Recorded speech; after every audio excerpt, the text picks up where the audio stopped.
মাগুরার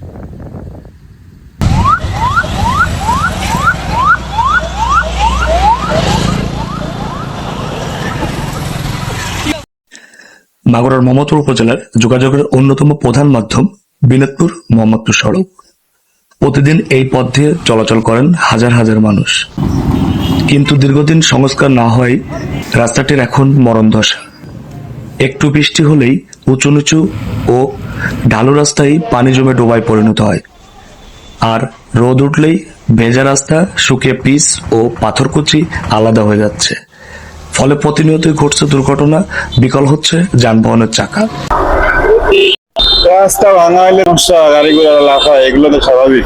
গাড়ির সমস্যা, আমাদের সমস্যা তো হচ্ছে, পুরার সমস্যা হচ্ছে, গাড়ির সমস্যা হচ্ছে, আমাদের সমস্যা হচ্ছে। রাস্তার কারণে আমাদের স্কুলে যেতে অসুবিধা হয়। এই ভাঙা রাস্তায় যেখানে সেখানে পানি বেঁধে থাকে। স্কুলে যাওয়ার সময় এই গাড়ি পানির ভিতর দিয়ে গেলে গায়ে পানি ছিটে লাগে। ভাঙ্গা রাস্তার জন্য আমাদের চলাচলতি করতে সমস্যা হচ্ছে। এই যে অনেকটা যে সুরকি গুলো যে রয়েছে, ওর জন্য আমাদের টায়ারের ক্ষতি হচ্ছে বা জাকি লাগতেছে, গাড়ির অনেক রকমের ডিফারেন্স যাচ্ছে, সেখানে পানি টানি বাজে থাকতেছে, চলাচলতি করতে একটু অসুবিধা মনে হচ্ছে। রাস্তাটা উন্নয়ন করলে ভালো হবে। বিনোদপুর থেকে মোহাম্মদপুর পর্যন্ত বেশি খারাপ হয়ে গেছে। বর্ষার কাদামাটি আর শুকনা মৌসুমে ধুলাবালির সাথে আলগা পাথরকুচি। এটি মাগুরা মোহাম্মদপুর উপজেলার বিনোদপুর থেকে সদর উপজেলা যাওয়ার প্রধান সড়ক। সামান্য বৃষ্টিতে এখানে পানি থেকে মহাসড়কে গেলে খালে পরিণত হয়, আবার রোদ উঠলেই পিচ উঠে গিয়ে তৈরি হয় ছোট বড় শত শত গর্ত।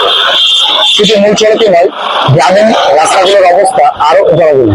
বিশেষ করে মন্ত্রী লিটারের গ্রামের একমাত্র রাস্তাটি এখন সম্পূর্ণ চলাচলের অনুপযোগী। প্রধান সড়কের চেয়ে আরো করুণ দশা উপজেলার অভ্যন্তরীণ রাস্তাগুলোর, যার সবচেয়ে বড় উদাহরণ মন্ত্রী লিটারের গ্রামের একমাত্র পাকা সড়কটি। কাগজে কলমে এটি পাকা হলেও বাস্তবে চেনার উপায় নেই। পিচ পাথর উঠে গিয়ে পুরো রাস্তাটি এখন খানাখন্দে ভরা। ভাঙ্গা রাস্তায় চলতে বোঝাই নিয়ে গেলে পরে অনেক কষ্ট হয়, কারণ বাড়ি খাইলে পরে অনেক ক্ষতিগ্রস্ত তো হয়। এই যে রাস্তায় চলা, এই রাস্তা মন্ত্রী সাহেবের আন্ডারে এই জায়গা, যে যতক্ষণ আল্লাহ রহমতে আমরা বানাইতে পারছি, আল্লাহ রহমতে রাস্তাটাও মেরামত হয়ে যাবে। স্থানীয়দের অভিযোগ, গুরুত্বপূর্ণ এই রাস্তাটি দীর্ঘদিন ধরে অবহেলিত ও জরাজীর্ণ অবস্থায় পড়ে আছে। লিটারের বাড়ির রাস্তা কি কোনো নতুন রাস্তা করার আবেদন পাস হয়েছে নাকি? জি, আপনাকে ধন্যবাদ।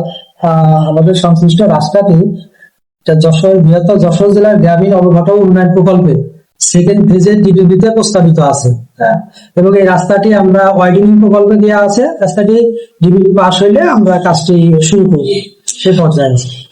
বিনোদপুর থেকে মোহাম্মদপুর মেন সড়কের যে বেহাল দশা, এটা করণীয় কি করা যায়?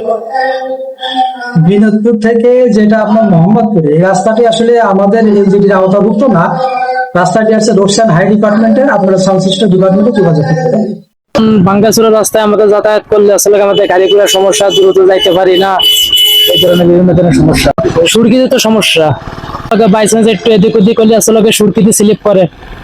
কিছু কিছু ছোট ছোট গর্ত আছে, একটু বৃষ্টি হলেই সেখানে জল জমাট বেঁধে যায়। সেই গর্তটা আসলে চোখে দেখা যায় না, এর কারণে অনেক সময় বিভিন্ন বাইকাররা বা বিভিন্ন ছোট ছোট যানবাহন চলাচলে খুবই অসুবিধা হয়। রাস্তাটা যখন শুকনা থাকে তখন একদম কুচি কুচি পাথরের রাস্তাটার এমন অবস্থা হয়, মানে ব্রেক ধরা মাত্রই গাড়িটা পিচ্ছিল করে।